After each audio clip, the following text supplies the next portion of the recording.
Okay. Okay.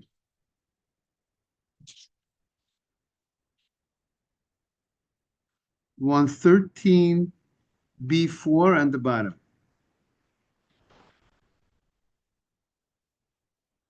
Okay. It's number 9 on the list.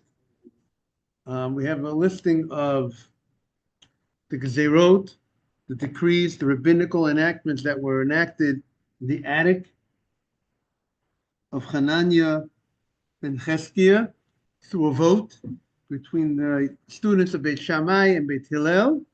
They had a vote, and they made these 18, Beit Shammai students were more than Beit Hillel, and they made these 18 enactments. So we're up to number 9 that we're going through now, in addition to the other couple that were mentioned in the previous Mishnah. So what's number 9? Number 9 and 10 is va'ocholim va'kelim shenitnu b'mashkin. If you have a food, or by the way, David, these laws of tumah, of contamination, are very should be very dear to you, because you as a Kohen, a lot has to do with you, because of your handling with being truma. But these 9 would contaminate the person regarding if he would subsequently, or this item, or the food, or the person himself would come in contact with truma. So truma is the thing that we're all going to be giving you, David. We all give to the Kohen truma. Say it again. No. The korban chatat is something else about. Right. That was special way that the Kohen would process and make kosher or kill the bird. It was not the usual slaughtering with a knife. They would use their nail and from the back of the neck of the bird. That was a special halacha for the korban chatat, for the state offering. Now we're going to a different thing, a different area, where the people or the items would, if they come in contact with truma, will contaminate, will ruin the truma, will make the truma unedible for the Kohen, not allowed to eat it. And what are those? And we said, if a sefer, if you have, let's say, kitvei kodesh, we said, right? We said if you have holy writings, let's say a scroll, a Megillat Esther. If Megillat Esther would touch truma, that would invalidate the truma, right? We said we're going to see in the Gemara, because people would hide truma. Say it again. Truma, it depends when the Kohen gets it, meaning truma is given from a person's crop, right? A certain amount of grain, grain, wheat, olives, I would give to the Kohen. You have to give to the Kohen for your produce. The Torah talks about tiroshcha, the wine, the oil.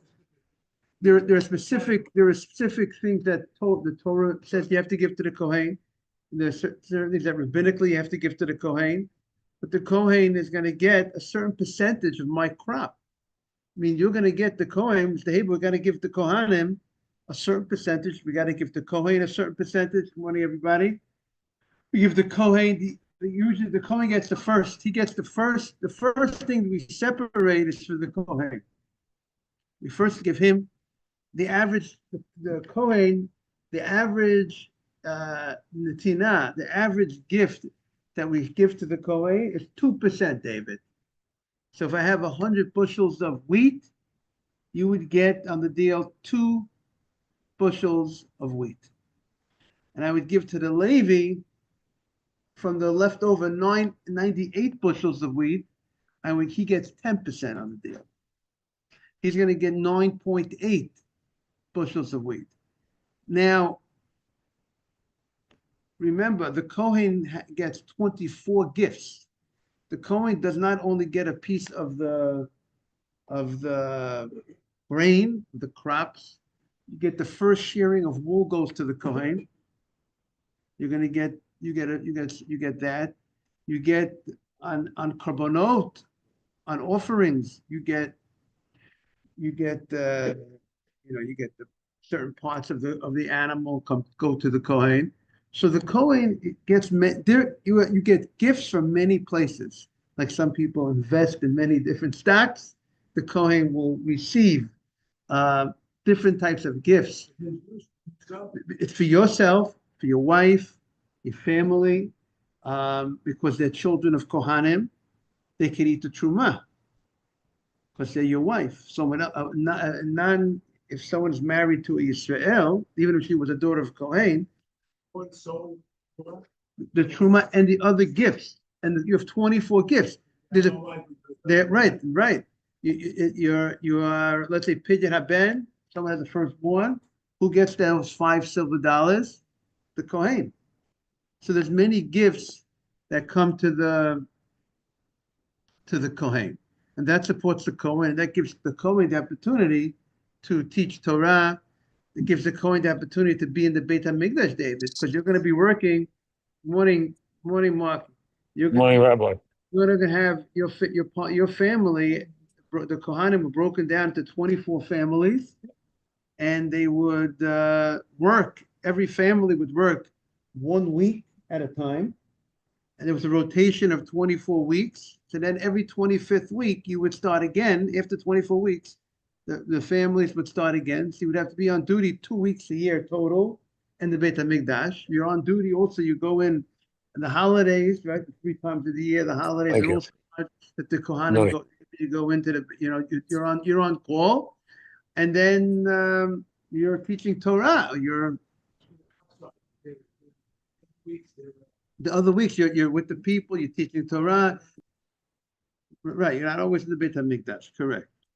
Now, you might be living in another part of Israel, right? If you would be in the Beit HaMikdash all year long, then I think all the Kohanim would be living around Yerushalayim. But that's not the case. Now, we are now on to number 9 and 10 of the Gezerot, of the rabbinic decrees that they made that would subsequently, if you come in contact with truma, the truma would become invalid to be eaten. So what does the Gemara say? If you had food or you had utensils that became tamei through liquid, that means in a case, sometimes liquid has the ability to make, let's say for instance, let's say we spoke about a dead animal. Good morning, Ralph. Welcome back. If you have an animal that was dead and it came in contact with, morning, Ralph. Morning. And it came in contact with a liquid. So that liquid is now a rishon. That liquid is a rishon, and that rishon has the ability, cannot make a person tamei, can't make a utensil tamei. But we say food or utensils that became in contact with a liquid in a way that there would, in a situation that would not make it contaminated on a Torah level. The Gemara will explain more details. What is the case that the food, let's say you have a liquid, right? A liquid would not be able, if a liquid comes in contact, let's say if a liquid is a sheni, right? A second removal, right? You have the rishon, the liquid that came in contact with the dead body is a rishon. Then the liquid, and if the liquid would come in contact with food, when let's say the liquid is a sheni, if let's say food came in contact with the dead body. So the food that comes in contact with a dead body is a rishon. With the dead, let's say a dead corpse, morning asaf, morning Simon. So the food is, let's say, a rishon. And the liquid, then subsequently, after the food comes in contact, the food touches liquid. So the liquid now is a sheni. The liquid is a secondary contamination. Now, when it comes to now a second, something that's twice removed has the ability to contaminate, to ruin truma, but it doesn't have the ability to ruin, to do anything to non-holy food, or to call it chulin, right? So you have a situation.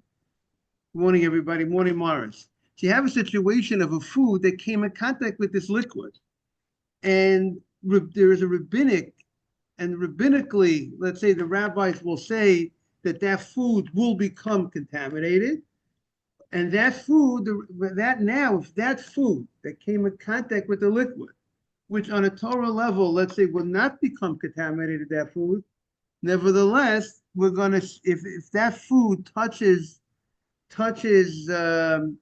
truma, that food will ruin truma. So we're going to see more about this case. Again, the case is food that came in contact with liquid, and that this food that came in contact with liquid, and according to, and in a situation where the Torah will not say there's any problem, nevertheless, the rabbis will say there's an issue.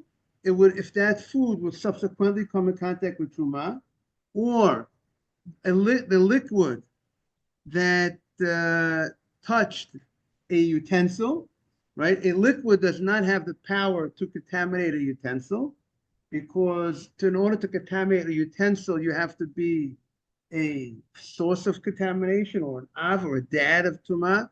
But this liquid, let's say, is a rishon, is a first remove. So if it comes in contact with a utensil that's not contaminated, nevertheless, we say that if it comes in contact with the utensil will subsequently ruin truma. Okay. Again, we're going to see more about this case, but let's see. The Gemara is now going to explain one case at a time. So let's go to 13b5. So we're gonna explain each case. Mantana.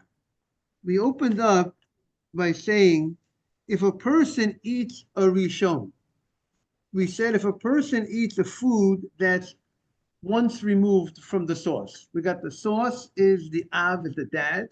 Rishon is the first. We'll call it the baby. And the sheni is the baby's baby.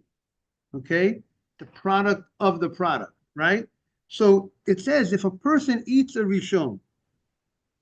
Now, if something is removed from the source, let's say this food, let's say the animal, the dead carcass came in contact with a loaf of bread.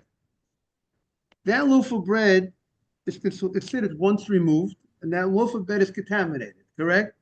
Everybody with me? Now, if I eat that loaf of bread that's contaminated, it does not contaminate me. Why not? Food that's once removed does not have the power to contaminate a person. Food that once removed does not have the power to contaminate a utensil. Food that once removed could contaminate other food. Food that's once removed could contaminate a liquid if it comes in contact with liquid, according to the Torah. But food that's once removed cannot contaminate a person. To contaminate a person, you need a much higher power. And if you're once removed, if the item is once removed, it's not the source, it cannot contaminate a person. How about, could food contaminate a utensil? Is the utensil higher than food, or food's higher than utensil? Utensil is higher than food, and the food cannot contaminated utensil. So the only thing it can contaminate is food itself and liquid. Correct. That's what we're saying. Yes. But the original source, we said, let's say a dead animal that was not slaughtered. See, when you slaughter an animal, that animal that's slaughtered will not, since it was slaughtered properly, will not contaminate you if you come in contact with that animal. However, if an animal was not slaughtered properly, an animal died without slaughtering, that animal is called a nevela, called a dead carcass that would have the ability to contaminate. Now, remember, this contamination from a dead animal, good morning, is not a 7-day contamination like coming in contact with a dead person. Coming in contact with a dead person, the person is contaminated for 7 days. And there's a process, what it needs to be done in order to become pure. It's a much stronger. You need the ashes of the paraduma. Right? This week is Parashat Parah. We're going to be reading about Parashat Parah that this Shabbat, because that was getting ready, looking forward to the time when the Beit HaMikdash should be rebuilt. And when the Beit HaMikdash is rebuilt, we have to bring our korbanot. And to bring korbanot, we have to be pure, right? If we're tamei, we can't enter the Beit HaMikdash. So therefore, we're reading about the process, right, Simon? About purity this Shabbat. Correct, everybody? We're going to be reading about the parah. It's very important. Everyone should come to the synagogue every Shabbat. But there is an opinion that says that reading this parasha, parah, is a biblical responsibility. We all know that Zachor, to hear Parashat Zachor is a biblical, right, responsibility. The Torah gives you a mitzvah to remember Amalek. It's a special mitzvah, good morning, Mark, to remember Amalek and to come to the synagogue to hear the reading of Amalek. But we also have there is an opinion, it's not the majority opinion, but there's actually an opinion that coming to the synagogue this Shabbat and hearing the reading of Parashat Parah, which will be an additional to this week's Parashat Vayakel. It's not a double parasha, it's a single parasha. And a lot of times Vayakel comes Vayakel Pekudei, but it's Vayakel. But this maftir would be Parashat Parah. So if someone is thinking twice, if it's raining outside, right? Or there's some other thing sometimes that Satan says it's raining, the weather's cold, or whatever the Satan comes to people, all different types of people. He has all different types of excuses for all different types of people. But we have an extra reason. We have an extra reason why to come to synagogue this Shabbat to Sefer Torah, and the possibility, there's an opinion that says that reading of Parah is min HaTorah. It's a special mitzvah min HaTorah. Okay. With that being said, okay. Now, so we said if you eat, so now here comes the rabbinic law. Torah law, if you touch a food that's a rishon, if you touch a food that's not the source of the contamination, it's not the dead animal, it's the rishon, it's once removed from the dead animal.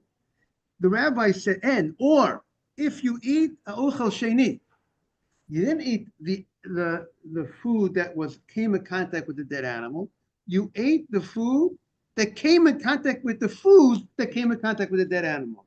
So that secondary food is a sheni, second generation. And you ate that, and the Mishnah says, nifsal pasli. That will make it that you now who ate that food, either generation number 1 or generation number 2, once removed or twice removed, you now have the ability to invalidate Truma, but you will not contaminate Truma, as we spoke yesterday.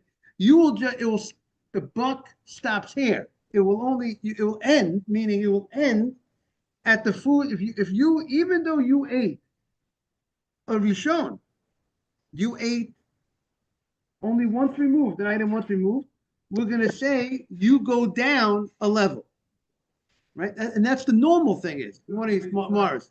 Say it again. Biblically, it's okay. So let me explain what Meaning in that case, when you ate a rishon, you ate number one. We give you a status of a sheni of a two, level two, rabbinically. Torah, you don't get contaminated. So now rabbinically, you do get contaminated. You get contaminated, but to stay, but you become a sheni. Now the law is when it comes to truma, it ends at a three. When it hits a third, when it hits a three, it cannot do anything go further. There's no power of that contamination. Sheni can make a shlishi, but shlishi, right. But shlishi cannot contaminate truma. A shlishi of truma cannot contaminate truma, but it could contaminate kachim. We're going to see, meaning it could contaminate kachim. Let's say Mark brings an offering to the Beit HaMikdash, and there are parts of the offering that were, they cut up the animal after they slaughtered it, and those parts of the offering have the ability to become, if they would become in contact with the truma that was a shlishi, that was the third removed, it could contaminate that kachim, but that third removed cannot contaminate truma. Okay, and here the Mishnah here is being very specific of elu poslim et truma. We're talking about what could ruin truma. When you say ruin, that means it's over at that. That's the last level. That it doesn't say if you say the contaminate means the item that received the contamination could ruin something else. It's still alive, right? It has power to do something, to do damage to something else, to other truma. If you say it invalidates the truma, it means it ends at that point, but it doesn't have power to, and that's what Morris, you hear what's going on? You can't have that piece. If I have the loaf of bread and I eat from that bread sheni, the remainder bread can't contaminate anymore. I invalidate. Right, so now, if you ate a sheni, if the sheni now, so here comes the chidush here. Let's go. We'll start with the rishon. If I ate the item that was once removed from from the sauce, right? So once removed, I will become rabbinically, I will become a sheni. Because on a Torah level, Morris, I cannot become contaminated by eating something tameh. For a person to become contaminated, he has to what? Come in contact with the source of contamination, the dead animal. But here we're going to say, if I ate this food, I will become contaminated. But how far does the contamination go? I'll become a sheni. I can invalidate, if I now subsequently come in contact with truma, with pure truma, I will now invalidate that truma. No, I can't. It doesn't seem like I could contaminate a person. Only seems like truma. Now, but here comes John, in general food. Yes, contaminate you. Rabbinically, it could contaminate me if I eat it. Right, if I eat it, correct. If I eat it, I could become contaminated. Rabbinically, You can't contaminate another person. I can't contaminate another person at that point, but I could contaminate if I come in contact with truma. Now again, we're going to see the safeguard. This is going to be a safeguard. Now, similarly, come here. Now, if I ate a sheni, now usually a second removed makes something a third. It comes in contact with something that's third, makes the next item that comes in contact third removed. But here we're going to say that if I ate a sheni, I will be a sheni. I will be a second generation, and I could invalidate truma if I come in contact. Meaning, eating the item that was once removed from the source, it came in contact with the source, or eating an item that came in contact with something that came in contact with the original source. Meaning, second generation. Meaning, if I ate and I should be a third, we're going to still say I'm going to. No. I came. Let me clarify. I came in contact with the second generation. That means there's the source, Then there's the thing that came in contact with the source. That thing is called once, the Rishon. Then there's the item that came, the second item that came, then there's the item that came in contact with the item that had come in contact with the source, right? The second removed. If I ate that second remove, I didn't eat the first remove from the source, I ate the second remove from the source, I will still have the power to, if I subsequently touch Truma, I will ruin that Truma. Okay? That's, now, the Gemara is going to, On the apple. What's the word?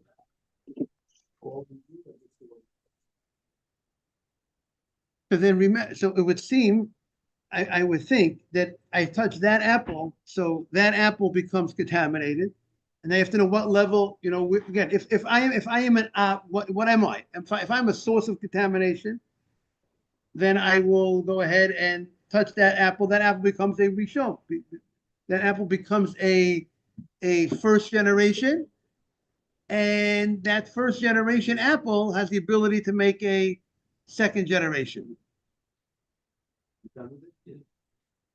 So the Gemara says of a tumue, it can only invalidate, but tumue lo metanu. If I ate this, we're now on page 14a, everybody. By the way, we're getting a little introduction into Tuma and Tahara. It's a complicated sugya, everybody. But this is a new area that many people don't study. But I would think the Chafetz Chaim will be very proud of everybody. The Chafetz Chaim talks about the importance of getting ready for the Beit HaMikdash. We're supposed to be thinking, and I had a problem with that. yes. You said food can contaminate food. Food can, on a Torah level, correct. If I touch one apple, it's in a basket of apples. That apple's touching the second apple. Right. And So the third apple and the fourth. right. So now, again. So now let's say if I touch apple number one, right? If it's true, Mark, we would have to look up the Mishnayot. But if it's true that each apple in a basket will look at as separate, if we're going to say that each apple will look at as separate, if it's in a basket, which we have to check the Mishnayot. But if we're going to say that, so if I touch apple number one, the apple, if I'm the source of contamination, apple number one becomes what? Rishon. If I am an app, let's say I'm the source. I touch the apple. Apple number one becomes Rishon. Apple number one is touching apple number two. So now the only question is if the fact that simultaneously at the same time they were touching, would that make a difference? I'm not sure. But apple number one touches apple number two. So apple number two becomes a sheni. Yes. So then now, so when it comes to now, right. So when it comes to chulin, when it comes to right. But so now when you have when the food is not holy food, right? These are apples that are not truma. These are not apples that are holy. So it ends at 2, meaning two of chulin. If something is chulin, meaning if it touches another chulin, meaning there's no such thing that in non-consecrated food or non-truma food, there's no such thing as a third level. Third level, you could identify something as a third level if it's truma. If that second apple would come in contact with truma, so then the truma could become a third level. That's a shlishi.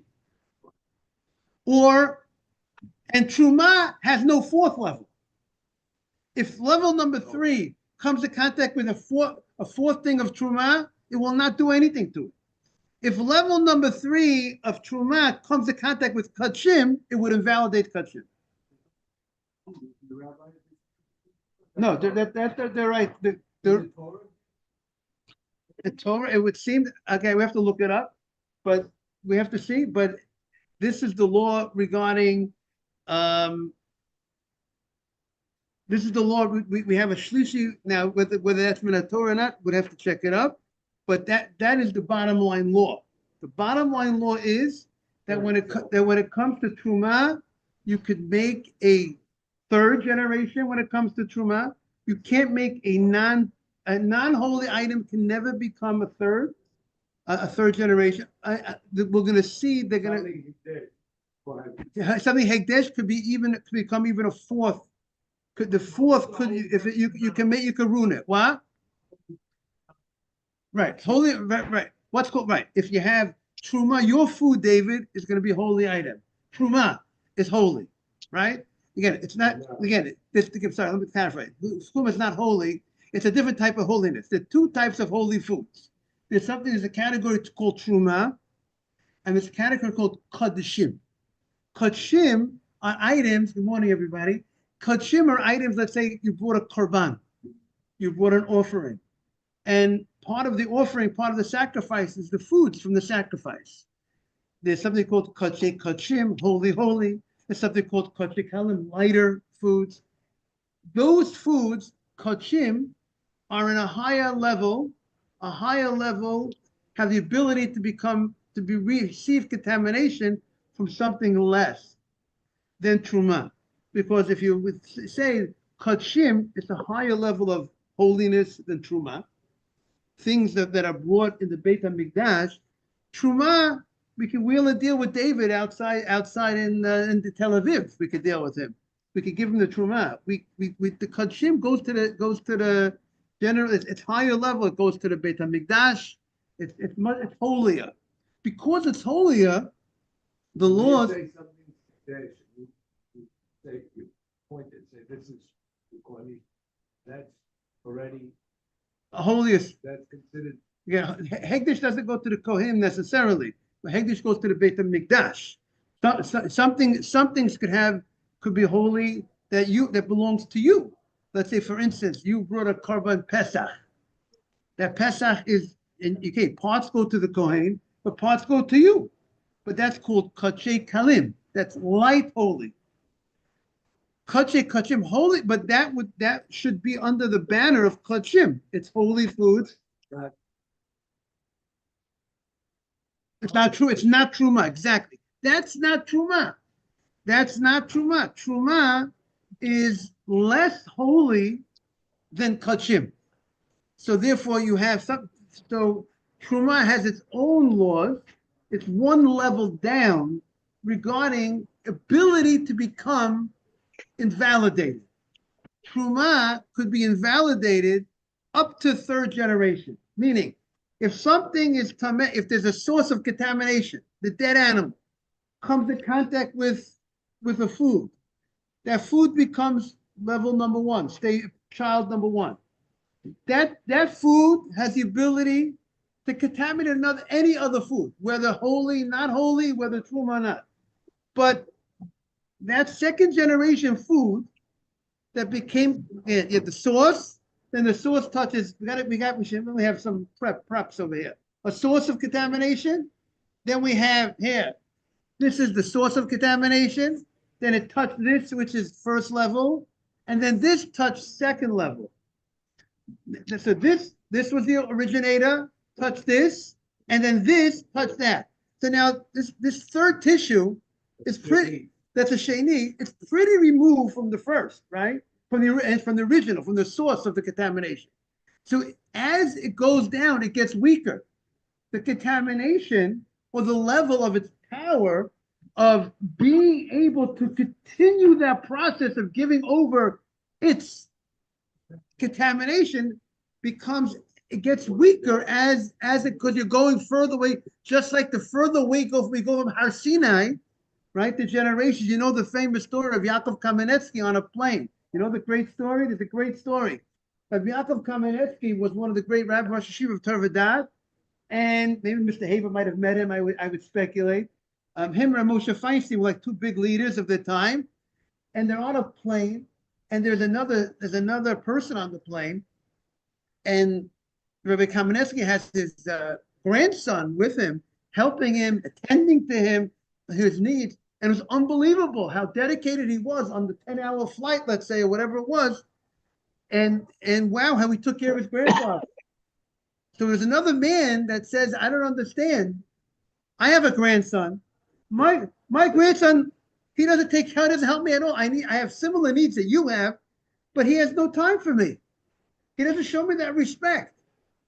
So Rabbi Kamenetsky said the difference is my grandson looks at me that I am closer to Sinai than him, because I am 2 generations older.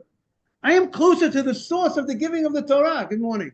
Because I'm closer to the rabbi, the elderly rabbi, closer to the source, because I am 2 generations older, he has more respect for me. Because he's further away. He's not as holy as me. He's not as great inherently as me. However, your grandson, he learns about evolution. He says, you came from a monkey. He says that the grandpa, we all came from monkeys, he said. You came from a monkey, that means my grandpa, that means you, the grandpa, are closer to the monkey than him. So therefore, it's a great story, right, Mark? Therefore, the grandpa is closer to the monkey, so therefore he doesn't give that respect to the grandpa. He looks at himself that he's greater than the grandpa. That is you like that story. Everyone likes the story. But I'm sorry to say it's true, how people, and that's the same thing. When you're closer to the source, yes. Grain? Right, when it's detached. By the way, anything attached to the ground cannot become contaminated. When you're attached, detached, right. Right. You touch it, it's all. Right.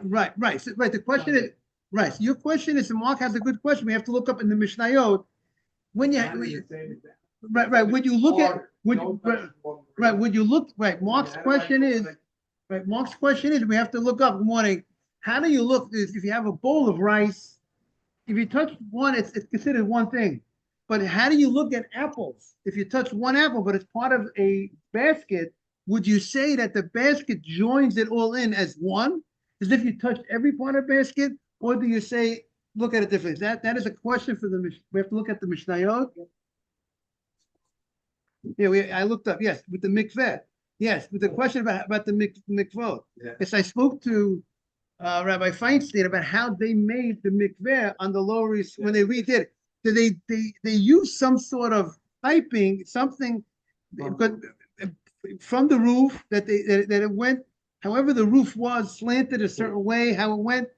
But it said it was a complicated thing, how to do it right, because you can't have anything that could catch if it catches the water, then that's called mayim shuvim. That means drawn water. So they had to do it in a certain. It was a whole thing. They had to order a special to do it right, to make the mikveh. Right. So if you build it, the mikveh from scratch, the easy thing is just before you put on the roof, you just fill up. You make a new mikveh. You dig in the bottom, and you fill up the water. Rainwater goes right in. You have no problem. But if you're renovating a mikveh, what they did a whole different system. So then you have to figure out how to go based on the roof, how do things should go down from the roof. They got an 80-foot stump. They had a whole thing. He said that they had to figure out how to do it in a way that it doesn't. But if you use a utensil to catch the water, it's no good. Again, a tub would be a problem because the tub caught it. That's the problem. That should be a problem. No, so he said they attached, I think, some sort of pipe coming down. The roof was slanted or something, and they attached the pipe, and it went from the outside, went down the side, and then they had to create enough something going into the building. It was a whole. That's what he said. Have a great day, everybody. Take care, everybody. Good to see everybody. Morris, welcome back. Take care. Good to see you. Anyway, that was everybody. Beryl Feinstein. Thank you very much. I spoke to you. Take care, Asaf. Take care.